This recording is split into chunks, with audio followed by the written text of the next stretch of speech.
मैं पंजाब के एक छोटे से गांव का रहने वाला हूँ और एक जमींदार का बेटा हूँ। मेरे अब्बा का रंग गंदमी था और अम्मा गोरी चिट्टी थी। जब मेरे दूसरे बहन भाई पैदा हुए तो सब गोरे चिट्टे थे, पर जब मेरी बारी आई तो मेरा रंग सांवला था। यूं मेरा नाम ही कालू पड़ गया। मैंने 9 जमात का इम्तिहान दिया और अच्छे नंबरों से पास हो गया, तो उस वक्त मेरी उम्र कोई 18-19 साल थी। मेरे अब्बा मेरे अच्छे नंबर देखकर बहुत खुश हुए और उन्होंने फैसला किया कि मुझे आगे पढ़ने के लिए कराची भेज दिया जाए।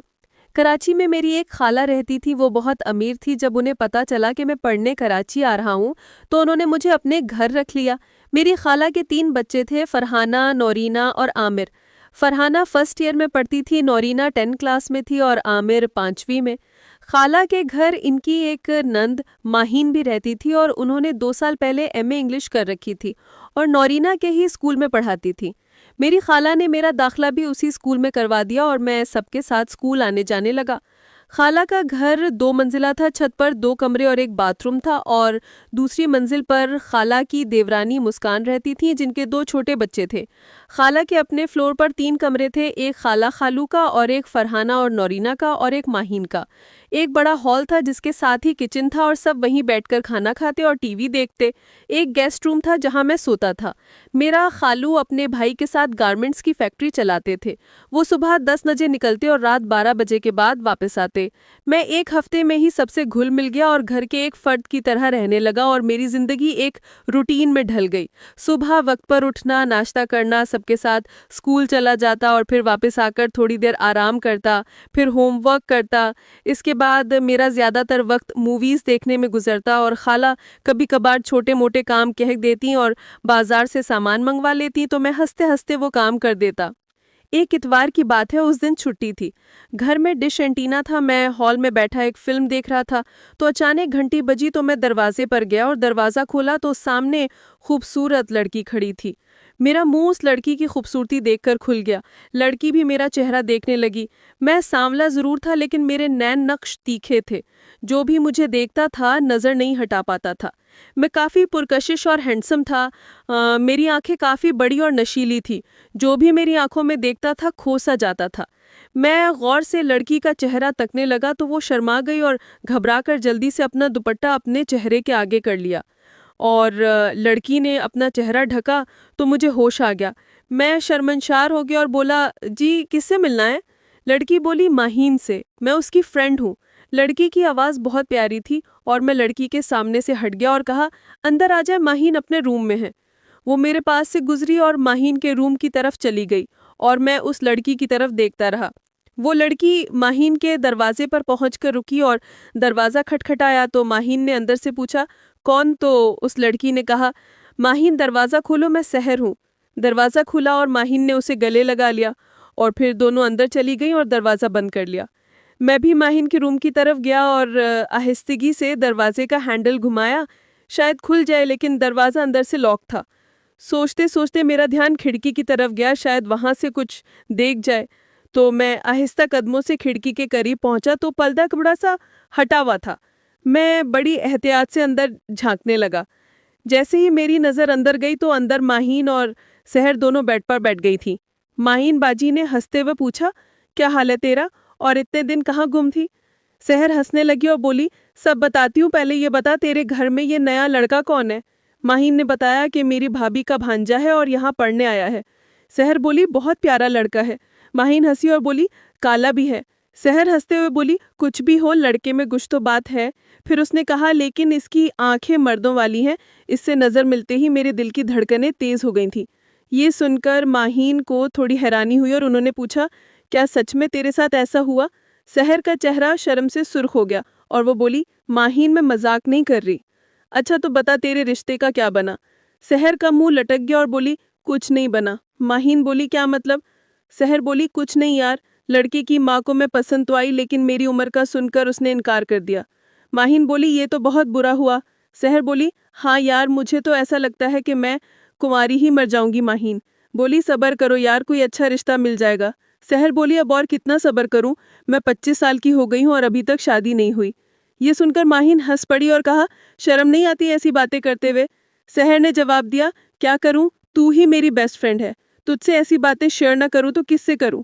माहीन हंसकर बोली, हाँ यार ये तो है, फिर सहर हंसकर बोली, तो सुना तेरी कहीं बात चली या नहीं? माहिन कभी मुंह लटक गया और बोली, वही सन्नाटा है, ना कोई मेरा रिश्ता मांगने आ रहा है और ना ही मेरे घर वाले किसी से बात चला रहे हैं। सहर ने माहिन की बात सुनकर एक सरदा भरी और फिर उसने माहिन के खूबसूरत चेहरे पर हाथ लगाया और बोली, क्या फ़ायदा ऐसी खूबसूरती का जब कोई चाहने वाला ही ना हो। माहिन ने कहा, पता नहीं कब कोई अच्छा रिश्ता आएगा और कब मेरी शादी होगी। सहर बोली, तो स्कूल में किसी को सेट क्यों नहीं कर लेती जो तुझसे शादी कर ले? माहिन डर गई और बोली, ये तुम क्या कह रही हो, पागल तो नहीं हो गई हो? सहर बोली, क्यों, इसमें क्या बुराई है? आजकल तो ऐसा आम हो गया है कि लड़कियां खुद अपने लिए लड़का ढूंढती हैं और फिर उससे शादी कर लेती हैं। माहिन बोली, अगर ऐसी बात है तो तुम ऐसा क्यों नहीं कर लेती?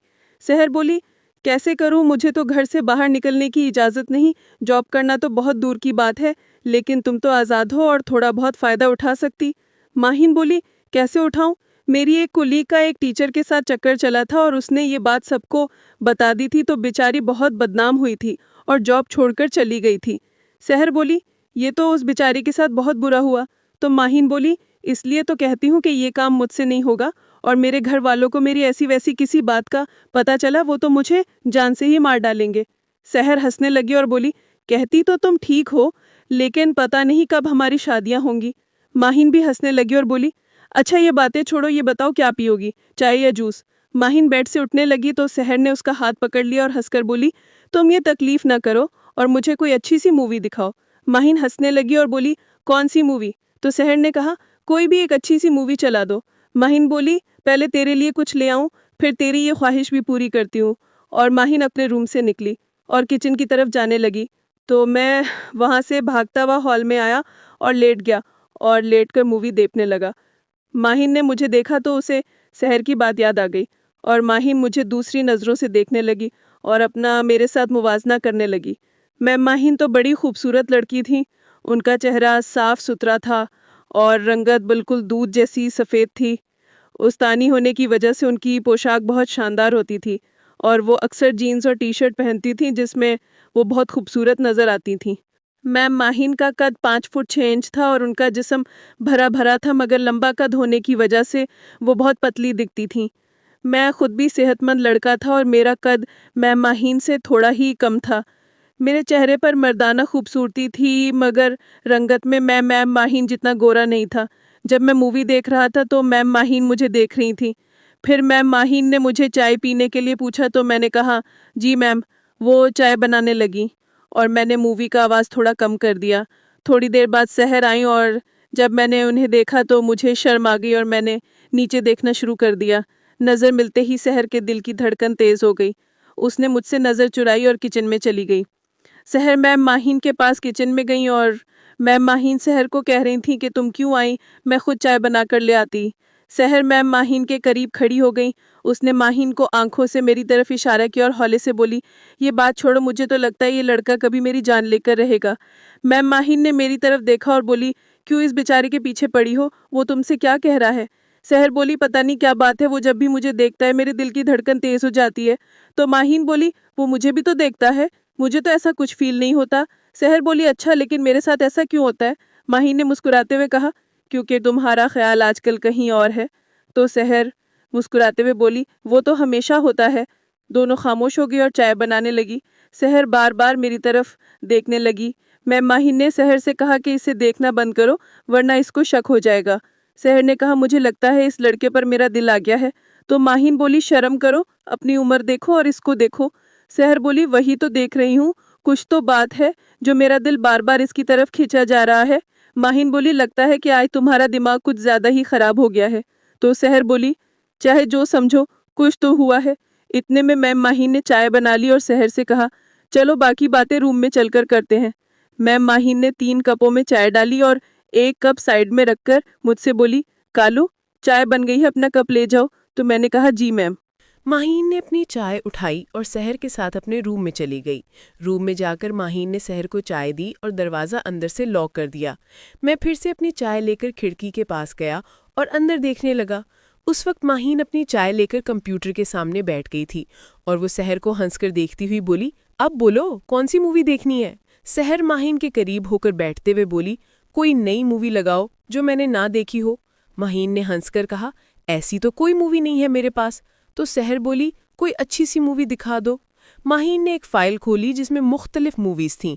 माहीन सर्च करने लगी और मूवीज की तस्वीर को ऊपर नीचे करने लगी। सहर ये सब गौर से देख रही थी और सहर ने एक तस्वीर देखकर माहीन से कहा, ये मूवी चला दो। माहीन ने सहर को देखकर मुस्कुराई और मूवी प्ले कर दी और दोनों चाय पीने लगीं और मूवी देखने लगीं। और जब मूवी खत्म हुई तो दोनों एक दूसरे का मुंह देखकर हंस पड़ी और माहीन ने पूछा, सहर मूवी कैसी लगी? सहर बोली, बहुत अच्छी। फिर दोनों बातें करने लगीं तो मैं वहां से भागता हुआ दरवाज़ा खोलकर हॉल में बैठ गया। दोपहर का खाना सहर ने माहीन के साथ खाया और घर जाने के लिए तैयार हो गई। माहीन और सहर रूम से बाहर आई तो सहर की तैयारी देखकर खाला मुझसे बोली, कालू सहर को घर छोड़ आओ। तो मैंने कहा, जी खाला।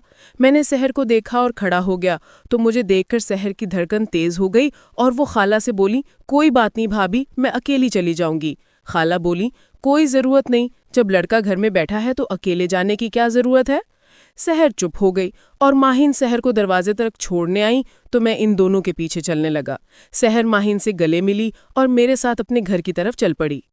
सारे रास्ते सहर चोरी चोरी मुझे देखती रही और शायद सोचती रही, कितना प्यारा लड़का है, अगर इसे दोस्ती हो जाए तो मज़ा आ जाए। और सहर मेरे साथ दोस्ती करने की तरकीबें सोचने लगी। सहर जो भी तरकीब सोचती उसमें पहल उसी को करनी पड़ती और जब पहल करने की बात आती तो सहर मेरी और अपनी उम्र के बारे में सोचकर डर जाती। सहर का सारा रास्ता इन्हीं सोचों में गुजर गया और उसका घर आ गया। सहर ने डोरबेल बजाई तो उसकी अम्मा ने दरवाज़ा खोला और मुझे देखकर बोली, ये लड़का कौन है? सहर बोली, ये भाभी का भांजा है और मुझे घर छोड़ने आया है। सहर की अम्मा मुझसे बोली, अच्छा बेटा अंदर आ जाओ, चाय पीकर जाना। मैंने कहा, नहीं आंटी, मैं घर जा रहा हूँ। तो सहर ने मुझे घूर कर देखा और बोली, पहले चाय पी लो फिर चले जाना। मैं बोला, ठीक है सहर, मैं चाय पीकर जाऊंगा। तो सहर ने मुस्कुराहट की और बोली, अम्मा आप चाय बनाए, मैं लेने आ जाऊंगी। सहर का घर डबल स्टोरी था और वो ऊपर के एक रूम में रहती थी। सहर मुझे अपने रूम में ले गई और बोली, तुम बेड पर बैठो, मैं चेंज करके आती हूँ। मैं बेड से टांगे लटकाकर बैठ गया और सहर बाथरूम में चली गई और थोड़ी देर बाद सहर चेंज करके वापस आ गई। मैं चुपचाप बेड के किनारे पर बैठा था और सहर के रूम को देख रहा था और सहर मुझसे कुछ दूर बेड पर बैठ गई और मुझे देखने लगी। मैंने एक बार सहर को देखा और सर झुकाकर बैठ गया तो सहर सोचने लगी कि मुझसे बात करे, लेकिन उसे मुझसे बात करते हुए शर्म आ रही थी और डर भी लग रहा था कि पता नहीं कालू क्या सोचेगा। मैं एक मेहमान की तरह बैठा था और चाय का इंतजार कर रहा था। कुछ देर सोचते रहने के बाद सहर ने हिम्मत की और डरते डरते मुझसे पूछा, तुम्हारा नाम क्या है?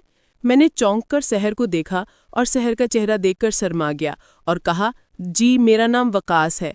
मुझे शर्माते देखकर सहर की हिम्मत बढ़ी और उसका डर कम हो गया तो सहर बोली, वाह वकास तो बहुत अच्छा नाम है, लेकिन माहीन तुमको कालू क्यों कह रही थी? मैं और शर्माने लगा और बोला, जी वो मेरा प्यार वाला नाम है। तो सहर हंसने लगी और उसे मुझसे बातें करने में मज़ा आने लगा। सहर मुझसे तरह तरह के सवाल पूछने लगी और मैं शर्मा शर्मा कर उसकी बातों का जवाब देने लगा। थोड़ी देर में सहर मुझसे फ्री हो गई, लेकिन मेरी शर्म कम ना हुई। मैं बड़ी इज्जत और एहतराम से सहर से बात करता रहा। इतने में सहर की अम्मा की आवाज़ आई तो वो उठकर नीचे चली गई क्योंकि सहर की अम्मा ने चाय बना ली थी। तो सहर चाय लेकर ऊपर आ गई। सहर रूम में दाखिल हुई तो मैं उसका चेहरा देखने लगा क्योंकि सहर एक खूबसूरत लड़की थी। उसकी आंखें बड़ी और गाल कश्मीरी सेबों जैसे थे और जैसे ही वो हंसती थी उसके गाल पर डिम्पल पड़ जाता था। सहर की हाइट 5 फुट 3 इंच थी। इसकी सेहत अच्छी थी लेकिन वो मोटी नहीं थी। सहर भी कराची की दूसरी लड़कियों की तरह जीन्स और टी शर्ट पहनती थी। सहर को अपनी खूबसूरती पर नाज था, लेकिन मुझे सहर की लाल लाल गाल और मुस्कुराता हुआ चेहरा बहुत अच्छा लगता था। जब भी मैं सहर का चेहरा देखता था तो मुझे शर्म आ जाती थी। सहर मुझे शर्माते देखकर सोचने लगी कि कालू मुझे देखकर इतना क्यों शर्माता है, जरूर दाल में कुछ काला है।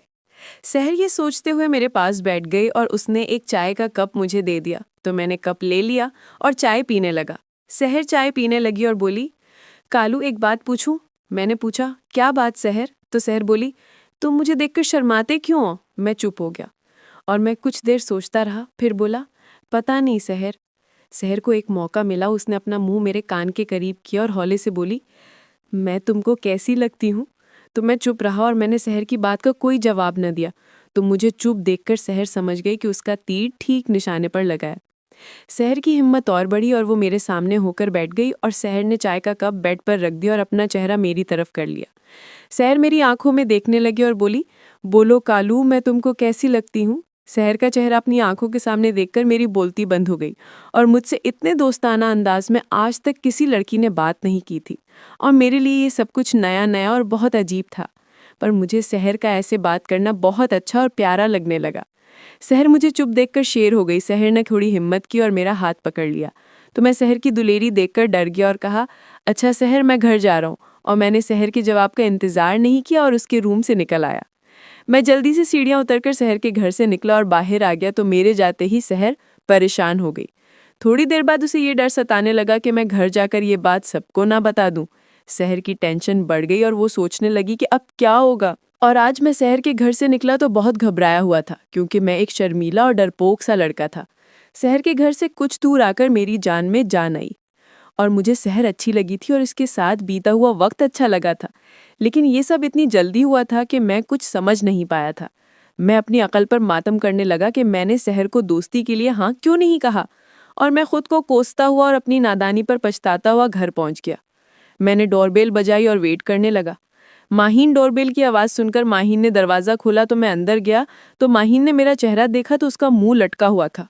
माहीन की मुझसे बात करने की हिम्मत नहीं हुई और वो समझ गई कि मेरा मूड ऑफ है।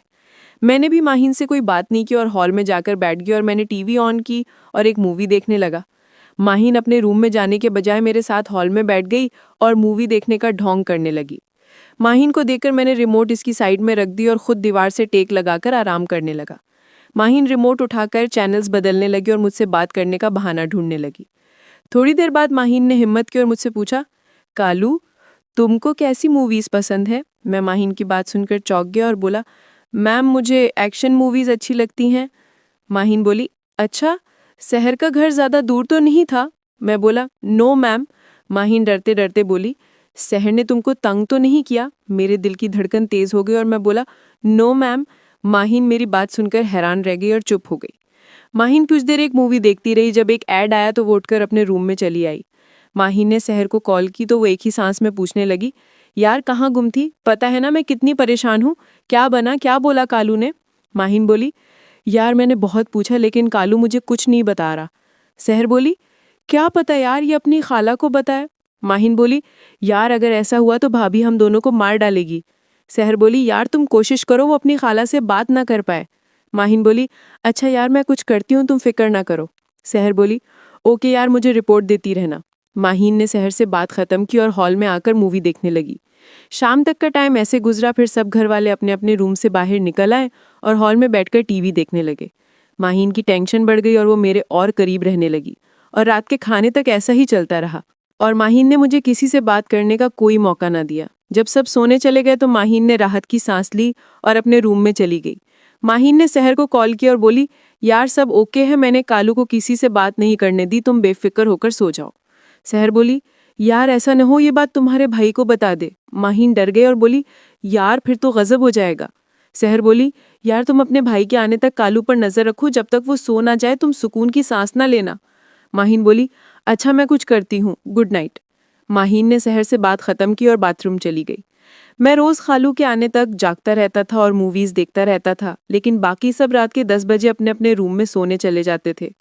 सबके जाने के बाद मैं गेस्ट रूम से अपना बिस्तर लेकर आया और हॉल में टीवी के सामने बिछाकर लेट गया। मैंने एक अच्छी सी मूवी सिलेक्ट की और देखने लगा और ये मेरी रोज की रूटीन थी। कुछ देर बाद माहीन रूम से निकली और किचन में चली गई। वो पानी पीने लगी और मुझे चोरी चोरी देखने लगी। मैंने एक बार माहीन को देखा, फिर अपना मुंह फेरकर मूवी देखने लगा। माहीन पानी पीकर किचन से निकली और अपने रूम में जाने के बजाय हॉल में आकर बैठ गई। मैं माहीन को देखकर उठ बैठा और दीवार से टेक लगाकर बैठ गया और मैंने रिमोट माहीन के आगे रख दी तो माहीन ने रिमोट उठाकर मेरे हाथ में दे दी। माहीन बोली, तुम देखो मुझे नींद नहीं आ रही इसलिए थोड़ा टाइम पास करने आ गई। तो मैंने रिमोट अपने हाथ में रख लिया और बोला, ओके मैम। हम दोनों चुप हो गए और मूवी देखने लगे। कुछ देर बाद एक ऐड आया तो माहीन उठकर अपने रूम में चली गई और जब माहीन वापस आई तो इसका बिस्तर इसकी बगल में था। मैं माहीन को बिस्तर के साथ देखकर चौंक गया और समझ गया कि आज वो हॉल में सोने वाली है। मेरे लिए ये बात अजीब नहीं थी क्योंकि कभी कभी माहीन, फलहाना और नोरैना में से कोई ना कोई हॉल में सो जाता था। माहीन ने मेरी साइड में कुछ जगह छोड़कर अपना बिस्तर बिछा दिया और हॉल की तमाम लाइट्स बुझा दी। माहीन ने सिर्फ 0 की लाइट जलने दी और अपनी जगह पर लेट गई। मेरे साथ माहीन भी मूवी देखने लगी और बोली, कालू थोड़ी आवाज़ कम कर दो। तो मैंने हाँ में सर हिलाया और आवाज़ कम कर दी। मूवी देखते देखते मेरे खालू के आने का टाइम हो गया और माहीन अभी तक जाग रही थी। कुछ देर बाद खालू के कार की हॉर्न की आवाज़ आई तो मैं दरवाज़ा खोलने के लिए उठकर खड़ा हो गया तो माहीन मुझे देखकर बोली, भाई को मत बताना कि मैं जाग रही हूँ। मैंने हाँ में सर हिलाया और हॉल से बाहर आ गया। मैंने दरवाज़ा खोला तो खालू ने कार पार्क कर दी और खालू के साथ माहीन का भाई भी था। वो कार से उतरकर अपर चला गया और मैं अपने खालू के साथ हॉल में आ गया। माहीन को हॉल में सोते देखकर खालू बोला, ये आज यहाँ सो गई? मैं बोला, जी खालू, मैम को अपने रूम में नींद नहीं आ रही थी। खालू बोला, अच्छा ठीक है, ज़्यादा शोर ना करना वरना इसकी नींद ख़राब हो जाएगी। मैं बोला, जी खालू। तो खालू बोला, अब तुम भी सो जाओ, सुबह स्कूल जाना है। खालू अपने रूम में चला गया और मैं अपनी जगह पर लेट गया तो माहीन ने मुस्कुराई और आंखें खोलकर मुझे देखने लगी। मैं माहीन को देखकर मुस्कुराया और आंखें बंद करके सोने की कोशिश करने लगा तो थोड़ी देर बाद मुझे नींद आ गई। माहीन और सहर इस बात को लेकर काफ़ी दिन डरी रहीं, लेकिन जब मैंने ये बात किसी को ना बताई तो उन दोनों की जान में जान आ गई। सहर एक दिन माहीन से मिलने आई तो मुझे देखकर शर्मा गई और सहर को देखकर मेरे दिल की धड़कन तेज हो गई और मुझे उस दिन बीती सारी बातें याद आ गईं और मुझे सहर अच्छी लगने लगी। सहर माहीन के रूम में बैठ गई और उससे बातें करने लगी। भाई, थोड़ा सा डालने से ब्रेक सी जिली तो नहीं टूटेगी, लेकिन भाई ने एकदम धक्का दिया तो मेरी तो। अस्सलाम वालेकुम नाजरीन, मेरा नाम इरम है, मेरी उम्र 17 साल है। मेरी फैमिली में टोटल 4 अफराद रहते थे, हम 2 बहन भाई और अम्मी अब्बू। मेरा भाई मेरे से बड़ा है और 20 साल का है। मेरे भाई का नाम अफसाल है। मेरा भाई अफसाल बहुत खूबसूरत था। मैं उसके साथ हमेशा मोहब्बत वाला मामला रखती थी और उसके साथ काफ़ी हंसी मजाक करती थी क्योंकि मेरा भाई इकलौता था और अम्मी अब्बू भी उससे बहुत प्यार करते थे। तो मैं भी अपने भाई से हमेशा अकीदत रखती थी। मेरा भाई अफसाल बहुत ही बुरी आदतों में पड़ गया था क्योंकि मुझे उसकी आदतों का फ़ायदा उठाना होने लगा था। मैं 17 साल की थी और कॉलेज में पढ़ती थी, सेकंड ईयर की स्टूडेंट थी। मेरी सहेलियां सब ही गलत राह पर चल पड़ी थी और वो मुझे भी गलत रास्ते पर लगाना चाह रही थी और मेरे साथ अक्सर ऐसी बातें करती थी कि तुम अपने भाई के साथ कुछ भी नहीं करती, तुम्हारा भाई तो इतना खूबसूरत है, अगर वो हमारे पास होता या हमारा भाई होता तो हम तो अब तक उससे मज़ा ले रही होती। जब मेरी सहेलियां मुझे ये बात बोलती तो मुझे उनकी बात समझ नहीं आती थी क्योंकि मैं अभी तक ज़माना वगैरह नहीं देख चुकी थी और मुझे काफ़ी बातों की समझ ही नहीं आती थी। मैं सोचती थी कि मेरी सहेलियां मुझे पता नहीं क्या कहती हैं। एक दिन मैंने उनसे तफसील से पूछा था कि तुम कहना क्या चाहती हो, तो मेरी सहेलियों ने बोला था कि हम तो घर में अपने भाइयों के साथ काफ़ी सुकून लेती हैं और मोहब्बत वाला मामला रखती हैं और कबड्डी खेल लेती हैं। तुमने कभी अपने भाई के साथ ये काम नहीं किया। जब मेरी सहेलियां मुझे ये बात बोलती तो मैं उनकी बातों में नहीं आती थी और मैं कहती थी कि भला भाई के साथ भी कोई ऐसा काम करता है। लेकिन मुझे मेरी एक सहेली ने जब एक चीज़ दिखाई थी तो मेरी तो जान निकल गई थी। मैं उस वक्त किसी और ही ख्याल में गुम हो गई थी और ख्यालों में ही किसी गलत रास्ते पर चल पड़ी थी। मेरी एक सहेली एक दिन मुझे अपने घर ले गई थी। उसने अपना मोबाइल खोलकर दिखाया तो उसका सगा भाई ही उसके साथ गेम डाल रहा था और वो उसके साथ लगी हुई थी। जब मैंने वो मंजर देखा तो वो खूबसूरत मंजर देखते ही मैं तो किसी और ही दुनिया में खो गई थी और मैं सोच भी नहीं सकती थी कि मेरी सहेली इस हद तक जा सकती है, क्योंकि मेरी सहेली बहुत खूबसूरत थी और अभी उसकी उम्र 16 साल थी। उसका भाई तो 25 साल का था, लेकिन उसने जो वीडियो दिखाई थी वो वीडियो देखने के बाद मैं तो हैरान रह गई थी और मेरी आंखें खोली की खोली रह गई थी। मैं तो सोच भी नहीं सकती थी कि मेरी सहेली ने ये क्या काम कर दिया है कि वो अपने भाई के साथ ही सुकून ले रही है। अब मैं तो इस काम के लिए पहले ही आमादा हो चुकी थी और मेरी सहेली ने भी मुझे ख़राब कर दिया था, क्योंकि उसने मुझे जो चीज़ दिखाई थी मैं वो सोच भी नहीं सकती थी। मेरी सहेली ने मुझे जो वीडियो दिखाई थी वो वीडियो वैसे ही मेरे ख्यालों में, मेरे दिमाग में घूम रही थी और मेरा दिल कर रहा था कि कोई मेरे साथ ये काम करे और मेरा भाई ही मेरे साथ ये सुकून ले ले। अब मैंने सोच लिया था कि अपने भाई के साथ काफ़ी मज़ा लूँगी। मेरा भाई भी मेरा बहुत ख्याल करता था और मेरे भाई का नाम अफसाल था। मेरा भाई अफसाल अब हर वक्त मेरे आसपास ही रहता। वो मेरी खूबसूरती का फ़ायदा उठाना चाह रहा था और मैं भी उससे लिफ्ट करवाने लगी थी, क्योंकि मेरी सहेली ने मुझे जो चीज़ दिखाई थी वो देखने के बाद मैं तो गुमराह हो गई थी और ख़ुद ही गलत रास्ते पर चल पड़ी थी। अब मैं सोचती थी कि मेरा गुजारा नहीं होगा जब तक मैं अपने भाई अफसाल के साथ सुकून ना लूँगी, क्योंकि मेरी सहेली ने मुझे पहले ही बताया था कि मैं तो ये सब करती हूँ, तुम क्यों नहीं करती, तुम भी कर लिया करो, तुम्हारा भाई तो हमसे भी ज़्यादा खूबसूरत है। तो मेरी सहेलियों ने मुझे जब इस काम पे लगाया था तो मैं भी नहीं रह सकी थी और मैं भी चाहती थी।